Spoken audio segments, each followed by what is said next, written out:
हे पाणी काय पाकिस्तानला नाही आणायचं, आपल्या गावासाठी कानूर मेसायसाठी पाणी आणायचंय. पण तरुणांचा असा स्टँड होता की डायरेक्ट अभी नाही तो कभी नाही, म्हणजे एकदम डायरेक्ट आत्ता काय द्यायचं ते आम्हाला आत्ता द्या, आश्वासन नको का आम्हाला आणि काहीच नको. जी युवकांनी जी सगळ्यांनी भूमिका घेतलेली आहे ना, यात सगळ्या गावांनी त्यांना सहकार्य हे केलंच पाहिजे आणि करतील अशी अपेक्षा आहे आमची. आणि याच्यात जर एखादं जर वेगळी भूमिका घेत असेल तर मग त्याचा गाव विचार करेल, आहे का नाही? आत्ताची जी तरुण पिढी जो निर्णय घेते त्याला समर्थन देणं गावातील प्रत्येक नागरिकाचं कर्तव्य आहे. आणि आज जो तरुणांनी संघर्ष उभा केला त्याचं जे फळ आपल्याला दिसतंय की आज आपल्याला या गावासाठी पाण्याच्या नळ्या या ठिकाणी आहेत. बाबा आपली गावची पोरं चालल्यात ना पुढं, कोणी म्हणते 15 वर्ष पाणी नाही आलं, 20 वर्ष पाणी आलं, ते सोडून द्या.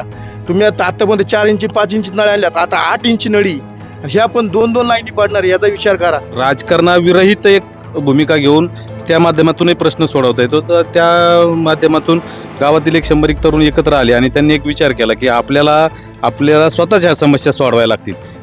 एक अशी म्हण आहे, सौ सुनार की एक लोहार की. आपण प्रेमाने कोणती गोष्ट मागितली तर ती आपल्याला मिळत नाही,